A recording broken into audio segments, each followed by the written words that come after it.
يا مساء الخير اخواتي. قبل ما نبدا الحلقه ما تنسوش كده تصلوا على النبي. الوقت اتطلب مني واحد ميلك تشيك شوكولاته، تعالوا كده اما نعمله مع بعض واعلمكم بيتعمل ازاي.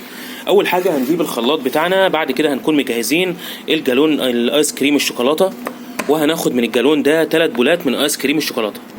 بعد ما حطينا 3 بولات الايس كريم الشوكولاته هنقوم نازلين ب50 جرام من صوص الشوكولاته، يعني اي نوع شوكولاته. لو مفيش صوص شوكولاته ممكن نحط معلقتين من النسكويك.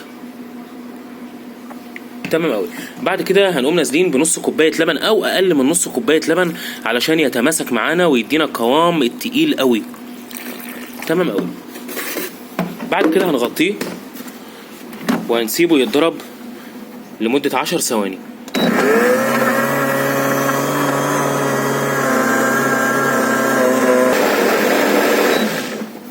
هو كده خلاص بقى تمام. سيبناه يتضرب لمدة يعني 8 ثواني 10 ثواني، ما نكترش عن كده علشان ما يحلش معانا ويخف كمان.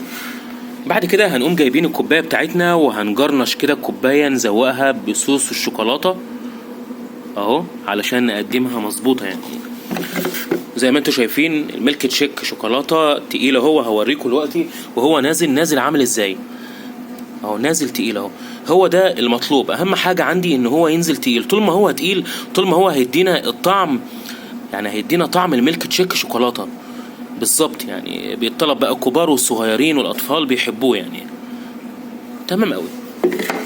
وهنقوم من فوق الوش كده، يعني ممكن من فوق الوش شويه كاكاو او نسكويك، الاطفال بيحبوه يعني والكبار كمان. يعني اي حاجه عندنا ممكن نزوق بيها من فوق الوش، وننزل بشويه صوص شوكولاته كده وتمام او كده. عملت دلوقتي احسن واحد ميلك تشيك شوكولاته، اسهل طريقه ممكن تعملوها في البيت للميلك تشيك شوكولاته. حاجه كده عظمه قوي، يا ريت كلكم تجربوه وتقولوا لي رايكم ايه. ما تنسوش بقى تعملوا لايك وشير. بس خلاص.